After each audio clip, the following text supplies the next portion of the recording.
right, so let's walk you through NBP Advanced Raw Styles for Capture One Pro. All right, so let's walk you through them here. We have them in order: color pre-selections, colorizers, effects, luminosity, saturation, subject hack mods, which we'll talk about, utility, and workflow. We're going to go in reverse order. I want to talk about workflow first, okay? Because a lot of times, I can tap it, there we go. A lot of times, of course, people ask me, hey, why would you want to do a complete edit in Capture One? That is, why would you want to take it all the way to completion, including skin correction, obviously color correction, things like that too, white balance and all that, but do all the detailed skin work to a certain degree? Why would you want to do that? Well, you know, if you ask me specifically, there's no real need to do that. It's a fun exercise. It helps you really learn Capture One because you get to really kind of get into nitty gritty of how the tools work and how to leverage them in ways in case you need to do something specific, you know, like, you know, maybe not the full edit, but you know how to do something real specific. Leveraging raw data is always good. I mean, you know, if you're going to dodge and burn here for correction, leveraging raw data is always good, right? So that's another option as well in case you just want to preserve that data. You really, really want to. Or you simply prefer the interface, which you don't hear a whole lot of because Adobe has really locked everyone into their interface, their UI kind of feel, whether it's, you know, Lightroom or Photoshop or even Premiere and the others as well. So most people are not like, oh, I really love the Capture One interface above all else. However, using these workflows is good to, again, practice, but also sometimes it's just exactly what you need. So let's walk you through them. Now, the way these workflows work, similar to things in Photoshop, is they create layers. So if I put my, you know, cursor over it, you'll see on this one, curves, dodge and burn, desat, con. It creates all of those layers. It creates a dodge and burn layer. It creates a desaturation layer, of course, and a con layer. This can all be done technically on one layer. Well, not the dodge and burn, but it can be done technically on one layer. And the reason why we have it in multiple layers is you can toggle them on and off the way you might in Photoshop. Okay, we can take desat and con and we can add it on there. But let me run that real quick. We tap it. Excuse me. We tap it. There we go. All right, and there it is. They're all there. Now I can turn off con if I need to. Right, that's my, you know, contrast boost visualizer. Turn off desaturation as I need to, just like Photoshop. So what is this? Well, this is now for workflow. So if I come in here, and okay, it's not a razor sharp shot, but that's kind of the norm with me, isn't it? Zoom out just a hair. All right, something like that. So I can go here to dodge, for example, hit B for my brush, right click, and let's see what I can do. A nice small brush, soft flow. I did notice that 1% flow is usually a little too slow for me in Capture One, just a different, you know, different UI, different way it works. So I find a 2 or 3 seems to be okay. Opacity at 100, just like Photoshop for dodging and burning. Hardness of 0. And then we change our brush size with, of course, with the bracket keys. So here I am. Let's do some dodging. Now, when you dodge with Capture One, like I've told in the video about it, you kind of have to be patient with it. Depending on your computer processor speed and memory and everything else, it could lag a little bit. You hit the letter M, you can see briefly what your mask is looking like. Okay, that's kind of cool. So you can dodge as you need. And then over here, go to burn, knowing they have raw data, let me just shrink this down and check our settings real quick.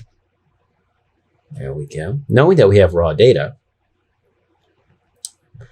we see this and we go, oh, I'm going to bring all this, you know, this back here, this highlight, I'm going to bring it all back because I have raw data to pull from. I can make it happen.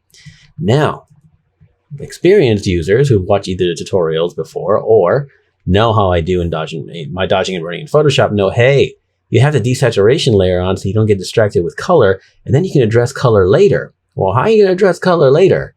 Well, okay, we'll talk about that because we have other methods as well, okay? So for now, let's get the dodging and burning in place, yes, with a desaturation layer so we can not get distracted by color. We can focus on the luminosities. We're just going to take you through a little bit of a demo here to give you an idea how it works. Okay, I always make sure I don't have pressure sensitivity on or anything like that, okay? Some people, you know, there's the mask real quick. You can paint, you know, show the mask while you're painting. That's an option some people like in Capture One. That's okay. Again, I'm not going to do the whole edit here, but I want to show you a sample. Okay, I do have the contrast booster on again just to help me visualize what I'm doing a little bit more. Go to burn. There we go. And what we're seeing here on this workflow area is a stack of layers that you can, of course, you know, commit to once you're done. Now, here's the thing. When you do that, when you finally decide you like it and you're going to commit to it, there's a couple limitations that I want to mention when it comes to Capture One, because this collection uses, it definitely uses some some more layers than sort of normal when it comes to styles, okay? So we have to remember is that it's only has a maximum, last I checked, of 16 layers. So you can't have 30, 40, 50 layers happening here. If you're going to do a lot of work layers like this, you know, contrast, boost, desaturation, dodging, and burning, you can turn off con and desat. And as you can see, there's the results of the dodging and burning. See that?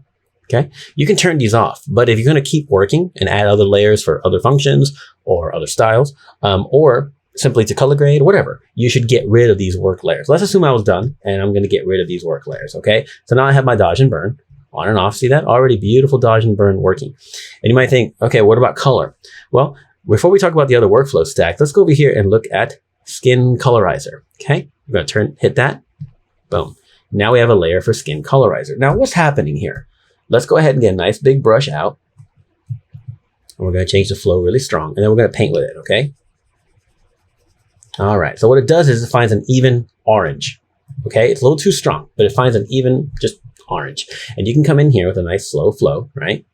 And then you can paint any areas that went weird colored gray because of the dodging and burning. It's just like handling the chroma data later, but it has to be handled a little bit different. As you can see, when I paint, I'm getting a color uniformity, but it's very orange. So we have to go find what the work was done, right? And we can track it down. Okay, let's go see what we did.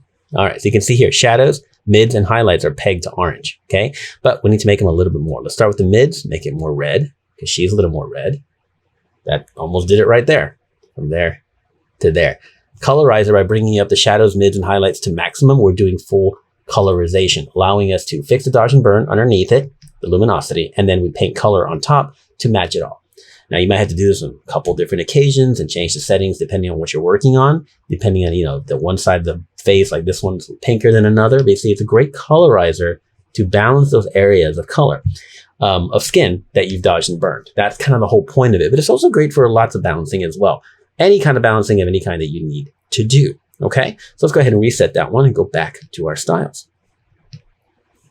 All right, so we have this one here, the desat, curve, dodge, and burn desat without the contrast boost. You can see the layers preview on the right side there, okay? We have curves, dodge, and burn. Okay, if you don't want any desaturation, just click dodge and burn, okay? We have this one, the shadows and the highlight recovery built in. So you can, it's a full workflow. So you can do your dodging and burning, put it down to like 3% again. So if you came in here and did some dodging and burning, blah, blah, blah, you're doing all your dodging, etc. But you also have shadow recover. So while you're here, while you're working, usually I put that a little stronger, you can quickly recover some shadows if you really want to help kind of brighten up some shadows a little bit. That's a little strong, but I'm giving you a demo, okay? Because that's set up for shadow recovery. That's not set up just to brighten. Highlight recovery, same story. Big brush, and we can tone down some of these highlights perhaps. Let's see if that's going to work or if it's pegged only to the maximum highlights. Okay, so mask, there it is. Ever so slight highlight recovery. See that? From that to that. But you know, desat, there it is. Now we can see from this to this. So it's just another workflow stack option where you have shadows and highlight recovery built in. Okay. And then this one here, we have exposure dodge and burn. It doesn't use curves dodge and burn the way the others do. Okay. It's just a different tech.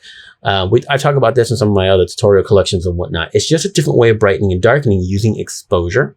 I'm going to go ahead and tap that so you can see. Hold up, missed it. There we go. If I go to dodge and go to the settings, you'll see that what we've done is as a 1 on exposure, whole stop up, and burn has, as you can expect, a whole stop down. Okay. So when you when you paint with these, if you want to do it carefully, of course, for dodging and burning, you can. I have it a little bit strong. Oops, hit some buttons. There we go. You can do it crazily or you can go a little bit. That's a little strong, obviously, but you might want to experiment if you want to do some dodging and burning, whether it's contouring or correction here in Capture One. Which one do you like better? Do you like exposure or do you like curves? They just work a little bit differently. The workflow stack is the same, but they just work a little bit differently, right? Same story here. You can turn off your desat and con layers once you're done editing and kind of preview what you got. And then you can use a colorizer to balance any skin issues. And again, like a chroma luma, approach, okay? Same story down below it. We have one for the exposure, dodge, and burn with just desat, exposure, dodge, and burn without anything. The skin balancer full, okay? If we run that, okay, now when we go to it and paint, I'm going to do this really strong so you can kind of see the result. This allows you to balance the skin using the skin balance tool in Capture One, but paint in everywhere you want it to balance, right? You can use a magic brush for this if you want to try to get the skin area. By default, again, it picks like I said, an orange. It doesn't matter what the luminosity of the skin starts with, based on the race or nationality of the subject, it starts with that. But you can always come into the settings, right? And come over to your skin tone and adjust. So you can make the hue a little more yellow, right? And what's great is that, yeah, you can tame down the uniformity of the hue is maxed out. The idea is to scale back your opacity on the fly on this layer. So you can quickly decide how much skin balancing you want without having to dial up the tool. Let me find the tool and change uniformity. Now we have opacity on the layer right there. So we can paint in only the areas we want to correct, right? And then we can choose how much correction we want. We can also change saturation and lightness if you want, or like I just did here, change the hue around to make it match more her a little bit. But that opacity lets you dial in how much correction you want quickly while you're working. Very important while you're color grading, because you may want less or more skin balancing in terms of hue while you're working. While you're color grading, you're like, it's not quite as bad. I want to tone down the reds. You have that opacity available to you. This is why the setting is pegged on uniformity for hue, right? Okay, so that's just another tool. Now, we already went over the colorizer, but you know how that one works. So those are the workflow stacks, which I encourage you to try, because even if you don't take a project to completion in Capture One, it's a great way to do a lot of heavy lifting in Capture One with that beautiful color science that Capture One offers. Really, really powerful. Now, utility. These are pretty straightforward. Okay, but here again, you might think, Nino, you can do this manually. Yeah, I know, but this is just for quick things. So if you go to Con Boost, for example, okay, tap that and you literally get a con boost, because you might be working thinking, I like what's happening, I'm finishing up, I need a little bit of contrast. Okay, it's too strong for me. But again, you have that opacity right there. Great while you're finishing up a workflow, doing a little pre-grading or final grading, you like it, you're getting a little bit soft, but you want to pop some contrast, quickly hit this and keep rolling, and then you can adjust the opacity. That's the point of it, right? Okay. We have Curves, Con, Boost, Luma. Okay, let me tap that so you can see how it works. It is two curve layers on top of each other. Very common method of adding contrast in Photoshop and whatnot. Where's my curves? There they are. Luma. One down, one up. See that? And it adds a nice contrast. Okay, there we go. And you can adjust each one's opacity. They're both set to, I believe, 75. You can adjust the opacity on that. Now you can see there's not any color shifting on that, because sometimes you want to use Luma data for, contrast boosting. But then we have the option of Curves, Con, Boost, the same exact curving, but we're not using Luma curves. We're using regular RGB curves, which is going to, enhance also the colors that are there. You may or may not want that. Here again, this is so you can quickly decide on the fly how to adjust your contrast, the brighter areas to the dark areas of the contrast, as two separate layers, just while you're working, okay? Now, phase focus, which people who are accustomed to my my tools know that function. I'm gonna go somewhere where it might make more sense. Let's see here, see if I can find another shot. How about maybe this one? I don't know, it'll work. Okay, so let's say on face focus, what it does is it allows me to brighten the face and darken everything else. So if I go to face focus and tap it, put it on, boom, I get two layers. Nothing's happened. I have the face and the face inverse. It requires a little bit of a process for you to do it. So you go to brush, okay? First things first, we're gonna use a decent sized brush and flow, and we're gonna paint the face, okay? Or wherever we wanna brighten, there it is brightened, right? Because that's already set up to brighten. Now you think, how do I get the inverse? Well, you go to face inverse, see that? And you quickly come here to the top right of the layers, and you say copy mask from face. Right click it, and then say invert mask. And it already darkens everything else because the settings are ready to go. So now we've brightened the face, right? So we have a brighter face and we have a darker everything else.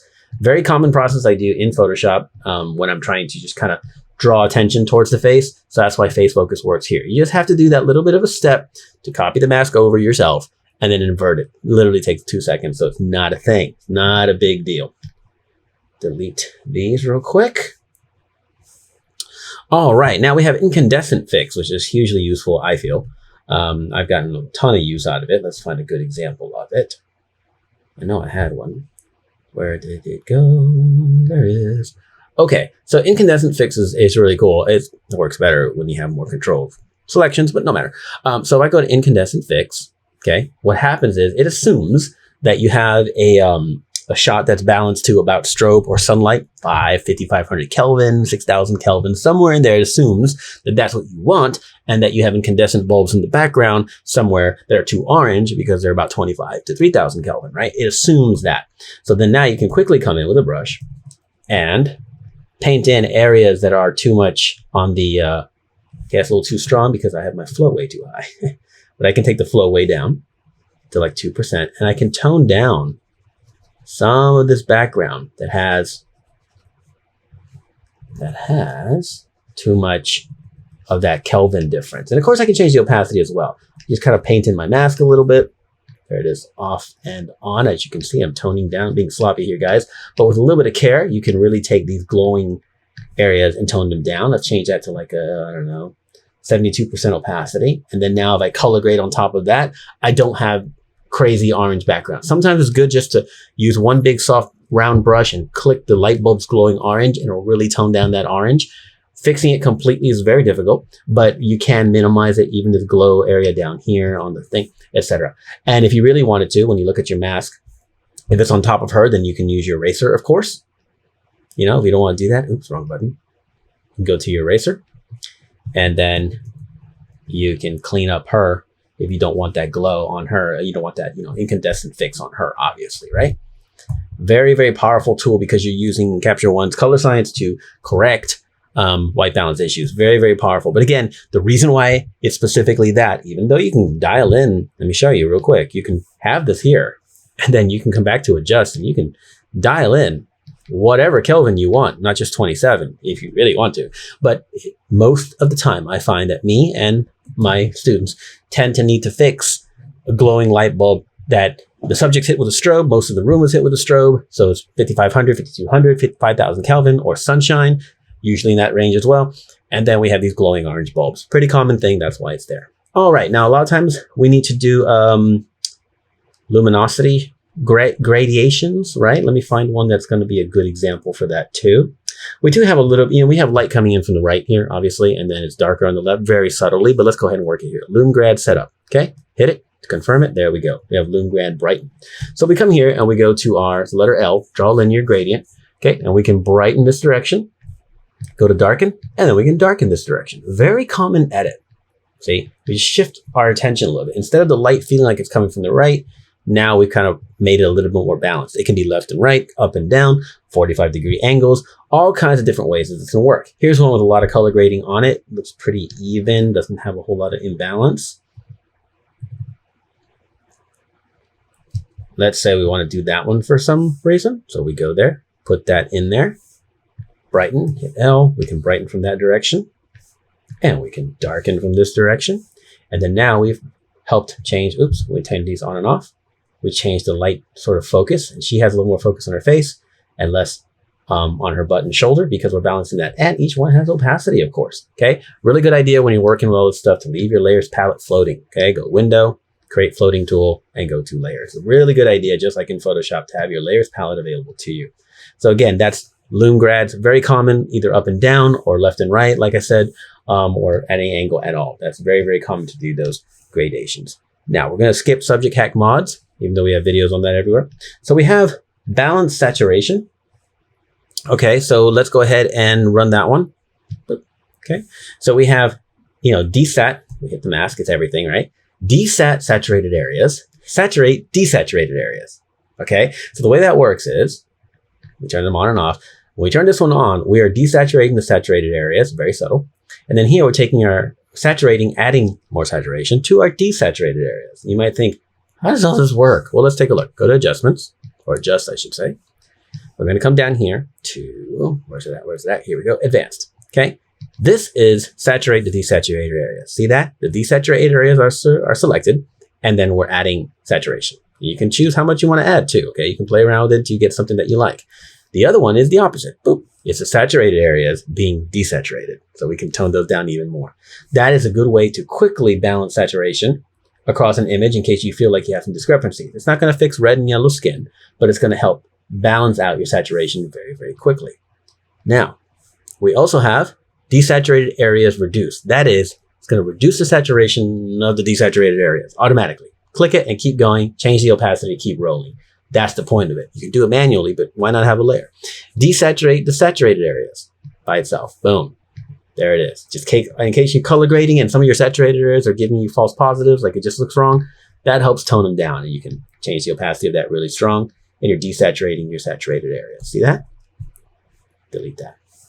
Okay, we have saturated areas boost. This is going to be kind of cool because it takes your saturated areas and gives them a color pop. Okay, gives them a little bit more intensity in case that's what you want, leaving your neutrals and your desaturated areas a little bit less affected. Okay. And then, of course, saturate desaturated areas. This is the half of the first one where it takes the desaturated areas and gives them a color pop. This is good when you feel like you have some dead areas and you want a really colorful shot. But again, you can dial in the opacity. Pretty normal stuff in Photoshop, not so much in Capture One. And that's why those exist. Quickly create a layer and keep rolling. So let's do the luminosity section now. If we come here, we have highlight boost, which is interesting because the best way to do this usually it's going to be with the luma range. You can dial in exactly where you want to brighten it. But as of December 2022, when we're recording this tutorial, Capture One does not allow us to save luma range in styles. So how is this happening? Well, let's tap it and see. We go to our highlight boost, come to our adjust, and we'll see how it's happening. This is the color balance tool. We have mid, shadows, and highlight. The highlight's simply pegged. That's all. You can't choose the range, but whatever it considers to be highlights, it's now brightened and it's maximum. So you can come again and use your opacity to do a quick highlight boost. See that? Works very, very conveniently. At the last second, you're like, I need to boost my highlights. Go, right? Highlight recovery heavy. Okay, we can turn that on. Okay, we can see it's not doing anything yet. There's no mask. But when we paint with it, I'm going to paint heavy again, something strong. This means that as you paint in your highlights, or as you paint in general, it's going to recover highlights in a very strong way. Okay, this one doesn't really have a whole lot of that. We'll have to find one with like a window, which I don't think this set has a window in the shot. It doesn't. Yeah, we might find one. We'll see. But that's just quickly highlight recovery. Right now, I want to paint in some recovery. Done. They're the same thing, but medium. Luminosity balancer heavy. Okay, if I tap that one, this one does both. Okay, both meaning that it's going to brighten darks and darken the highlight. So if I did it a bunch, paint it everywhere, you can see it looks overcooked, right? It's just a little too squashed in terms of luminosity. But with a nice slow flow or a reasonable flow, maybe something like 21, you can just kind of make a contrasty shot a little bit more balanced. And then still, even after you get that balancing, you can take that opacity down just for a little bit of balancing. Great for high contrast situations where you want to control some stuff. In fact, while I continue on these luminosities, let's switch over to something that has a bright window and see how it benefits there. We'll review the highlight boost and the recovery again. All right, so here's a good example with high contrast. I enjoyed the bright background, and it's fine. And normally, when you're going through your workflow, you can come in here to the typical tools and do highlight and shadow recovery. Highlight recovery, white and shadows. Anything you want to do, you can recover it. But if you want to be a little more detailed or specific, you can come here to highlight recovery heavy, put it on, come back to your brush, right? There we go. And then you can choose like a nice slowish flow, really big-ish brush, and then you can paint in exactly the areas that you want to recover. This is a lot, so you might want to do a manual one, an automatic one. But this is only the highlight recovery. You can paint in how much you want, where you want, exactly how you want, and you can change the opacity on the fly while you're working. Again, what you're doing with other layers and doing color grading, you may want to change this. And it's good to have the layer available to you. You can turn it on and off, change the opacity while you're working. It's so much more efficient. That's the whole point of it. So that's a good example there. We have medium as well. Loom balancer, we're going to run that one again. We just did. Okay, here again, if we do like a stronger flow, when we come in here, just like I want to change the opacity. There we go. See that? Bringing up the shadows and bringing down the highlights. We're just painting in a little bit of balance to give the shot some balance. Okay, something like that. So I went from this to that automatically, but we're not doing the entire frame. We're doing only what we want. So even so, we can take our eraser tool, okay, and we can undo some areas, and we want to keep the contrast there, okay? Keep the contrast in some areas, but instead of just maximum full recovery across shadows and highlights, we paint in the shadows and the highlights recovery that we want. Here again, we have opacity to change that setting while we're working. Very, very powerful, leveraging raw data, okay? Same thing again, we have low and medium in case you just want a little bit of subtle changes, right?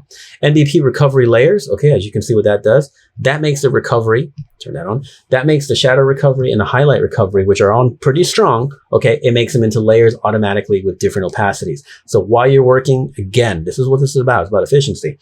I need to do some highlight recovery and shadow recovery. I don't know how much I want yet, but I want to keep working on it. My grading going on, cool. I can have more shadow recovery. See, I can have less highlight recovery or more highlight recovery, less shadow recovery on the fly while I'm grading, while I'm working. I have those layers available to me. And that's again, why we have those two layers, separate. Okay. Shadow deepen. The opposite of highlight boost, okay? It does exactly what it sounds like. See, it deepens the shadows, which is interesting because, let's go ahead and reset that. Let's say you do the recovery layers, right? Cool. And you have strong shadow recovery and you like the recovery, but you want to bring back some contrast. Seems counterintuitive to do this after you did recovery, but sometimes it creates a great look. You have more data being pulled back, but then you darken a little bit. You see, I did it in a couple of taps. No sliders, no fucking around looking for adjustments. There it is, okay?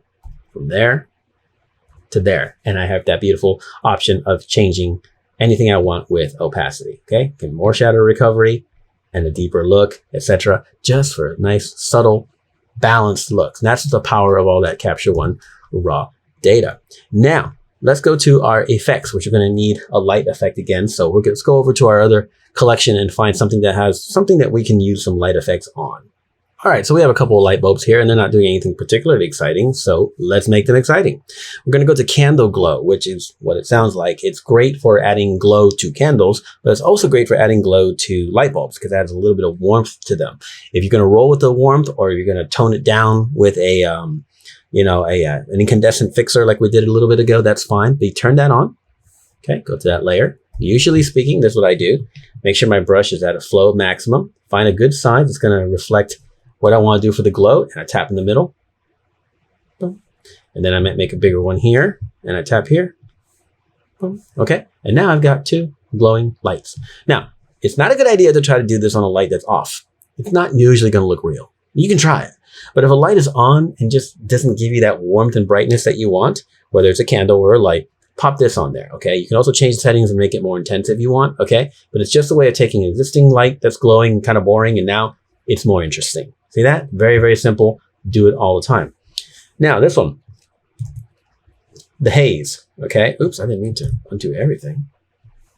Let's just turn that off. Go to the haze. There we go. Now, what is the haze doing? Usually I'll get, again, a huge brush and I'll tap. Let's say the window's coming from the right. Okay, boom. Now I've got this weird haze glow and it doesn't exactly work there too well.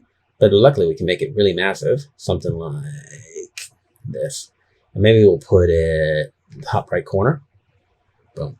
Okay. Now we can change the opacity of that and just add a little bit of haze coming from the right. Now it looks like there's a little bit more of a glowing window. Couple that with candle glow.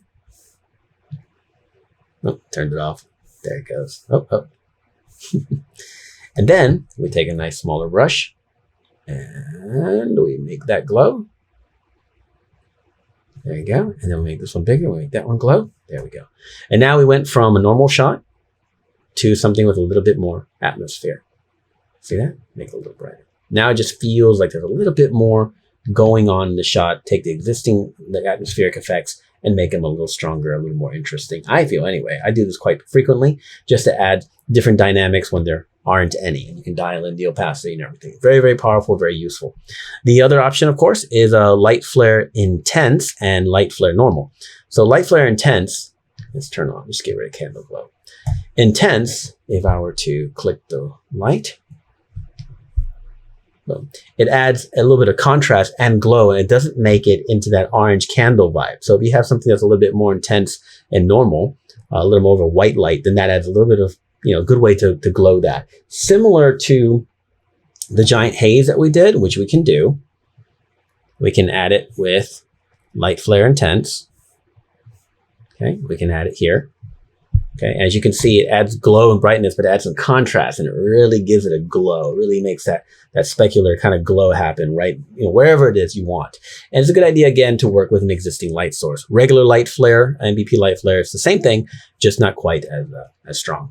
Okay, so colorizers. Let's look at our colorizers real quick. We have blue, cyan, green, orange, purple, red, teal, and yellow. Now, most of the time, these are things that are regulated to Photoshop. But why would we do that? Why would you come here and go to teal? What's the purpose of this? Is probably what you're asking me. So let's go to a shot like this one. Okay. And let's see what we can do. Let's go ahead and I'm going to remove any type of work I did on this one, new variant. There we go. We're going to darken it a bit. We're trying to get it reasonably done. Okay. Dial in a white balance that I think works.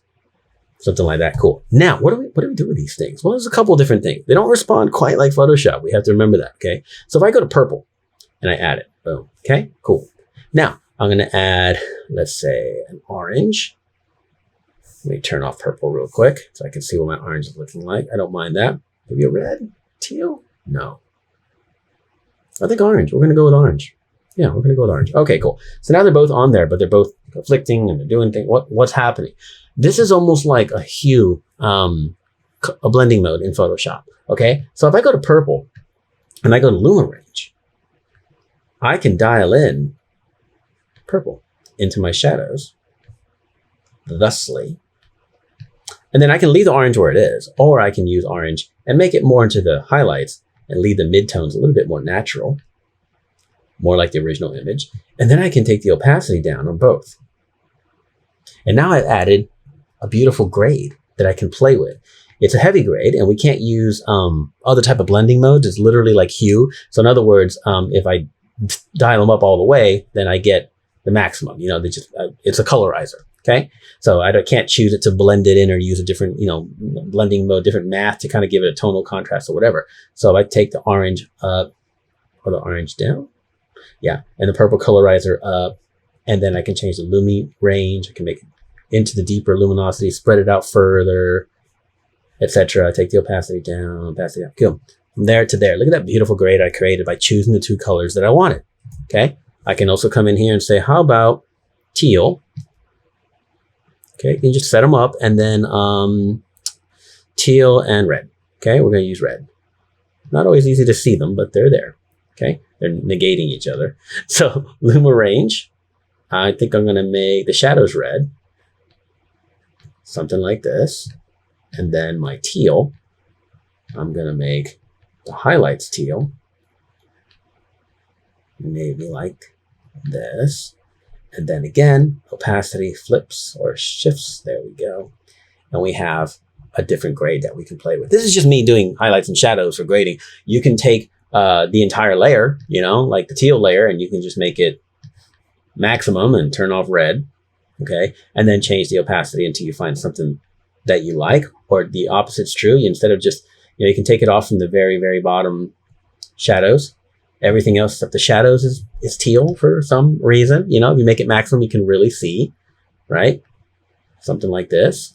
Or you can change the opacity again. This is just a way to get some washes of color to play with. That's what they're called, colorizers. So again, people ask me, how did you get these colorizers? How did they work? Well, if you go to purple and you add it, go to that layer, and then you come here to adjust and you can see what I've done. Okay.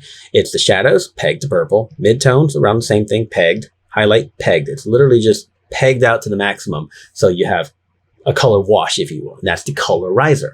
But then you change the luminosity range and you can, dial in exactly what you want. But don't forget, when you use this method, okay, you can also come in here to the highlights and change them. Okay, and you can take the shadows and change them, and the mid-range and change it and create a whole different color grade, and then change the opacity. See that? Very different color grade. So you can start one off and then shift it around. I want a blue thing, and I'm going to start shifting the mids. It's a way to blend it in. Keep in mind, again, if you're familiar with Photoshop and you do lots of color washes and blending together with blend modes, you don't really have anything except the equivalent of hue and color. It just washes over all the color you're adding. Just washes it over everything. So it doesn't, when you get these looks, it's going to be a very specific pastel-y artsy, muted look for the most part. You can darken and add things on top of it, but for the most part, you won't be able to have colors blending with the underlying layer in different ways, but it still creates a lot of fun things to play around with. So don't discount these colorizers. They are a ton of fun. All right, so now we have our color pre-selections. This is gonna be a great way to select a specific color when you wanna do something else with that selection, not just change the, well, here, let me show you. So let's say I go to reds, okay? So I tap reds. Nothing has happened. Go to the layer and hit M. There's no selection. Okay, but what's happening? Go to the adjust area. Okay, we're going to go to our advanced and we'll see that reds are selected. Now we can make changes right here. We can saturate the red. Okay, we can shift the hue of the red, etc. But what if we want to do something else? Okay, very simple. While we're here, go to the top right of the color editor. Say create mask layer from selection. And there we go. I will rename it reds. And if I hit M here, you'll see I have the red selected. You can really get rid of your red selection layer if you want. At that point, you don't need it. But now I have reds and I can do other things like curves on reds for some reason. I can change the green of the levels on curves. I mean, on the reds for some reason. When you want to do something to a color range, but not just what's limited by the tools underneath color editor, right? So let's go back to our styles. We can do it with the other, yellows, reds, greens, and blues, okay? But let's go to our saturated areas. We go to saturated areas, okay? Come to adjust. Once again, we're gonna go back to advanced. We can do things here, but top right, create mask layer from selection. And boom, we can call that sat. We don't need this one again, like I said. And we come here and hit M, we see we have our saturation mask, okay? We could have adjusted it before we made it, before we committed to it, but there it is. We have a saturation mask to make different changes to saturation. So let's say I come here and I go, what do I have in the world of yellows? I want to warm up the yellows. So I tap that, and yeah, I can play around with it, but I want to darken them up too. So turn that off, adjust. The yellows are mostly selected. I can make changes now if I want to. Create mask layer from selection,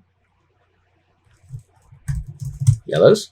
And I can just get rid of that one or keep it if I need another one or whatever. But now, when I make changes, like here's curves, I can do curves only on the yellows, as opposed to just being limited again to what color editor allows you to do on these ranges. So your choices are, on these pre-selections, the blues and the greens and magentas and reds and yellows, but the saturated and the desaturated areas as well. So I could take my desaturated areas, okay, come back to our adjust, and you can have your window set up in any other way to make it more or less convenient. I'm going to expand how much area I want to select in terms of how desaturated. Create mask layer from selection. Okay. Delete this one. Call this one desat. Now I can do a lot of things with this. I can, take the saturation down. Sure. If I really want to. That's kind of what is expected. But at the same time, I can also increase the contrast in the desaturated areas, which I know seems a little strange, but you can. Okay. And you can also brighten and darken the desaturated areas specifically. See? It's a very specific type of edit, but you have to pre-envision. That's why these are a little more advanced. Pre-envision what you want. I want to control the blues and I want to be able to do things with it more than just what color editor allows me. Cool. That's what those are for. Very, very, very powerful. Now, on these subject hack mods, as you can see, it has deepened skin, deeper skin, and deepest skin, but it does everything. Okay. The whole point of these is to use the subject hack that as of December 2022, I figured out using Photoshop in Capture One to create a subject hack. We have videos on that on YouTube. You can go check those out. So what I'm going to do is in the blink of an eye, you guys are going to see that I'm going to have a subject mask ready to go. And then I'll show you what these do once you have that in place. All right. So be right back in 1 second. Boom. See, I told you that'd be quick. We're right back. This is now with our skin mask that we created using the hack. Again, I want you to go look up the hack on YouTube. You can find it. I'm going to clean this up just a bit for purposes of our demo. So I'm going to clean up the hair. Okay. And looks like there we go. It is working. I don't have to clean it up like laser accurate. I'm just going to kind of basically make it. And I can, adjust as I need to as I'm figuring this out. There we go. Not bad, not bad. Okay, so what is this? Now I have the skin mask ready to go and it's fine. I'm gonna leave it there. I'm gonna go back to our styles. Okay, and now we can choose like deepen skin. We can preview what it looks like. Okay, deeper skin and deepest. Let's go to deepest. Boom, now I have deepest. But here's the thing, I need the right mask. So I go to deepest skin, click the top right area, copy mask from skin mask. Boom, hit M. Okay, and now I have skin being deepened only on the skin. Now you have to run the hack for that, unless if you're watching this video in the future and Capture One figured out a great way to do subject masking and skin tone masking, then sweet. But we're doing this in Photoshop with the hack. If you watch the video on YouTube with the hack, it gives you a download. So you can download an action that sets all this stuff up for you in Photoshop and explains how it all works. But that's what this is for. Okay. You have a skin mask available, and now we don't have to worry about Capture One missing out, getting too much data. It's just only on the skin area. We can be detailed and look and see how our mask is looking and make sure that everything is fine, etc. Make sure there's no weird perimeters and all that. But the data came from Photoshop. So, if we know we want a deep look, that's it. This is how we do it. Okay, then we go to adjust and we can come and look at what's happening. Okay, you can always increase saturation if you want instead of decreasing saturation. Doesn't have to be that strong, but something like this, if you really, really want, dial it in exactly how you want. And that's what those skin hacks are for on the subject selection. But they require skin selection. So throwing that in there at the last second, make sure you watch the video. I'm sure it's linked in the description if you're watching on YouTube, so you can see how exactly to do that. All right, so that's it. That's the new NBP Advanced Raw Styles for Capture One. As you can see, we have quite a few of them. Please watch this video multiple times if you need to really understand why I created them.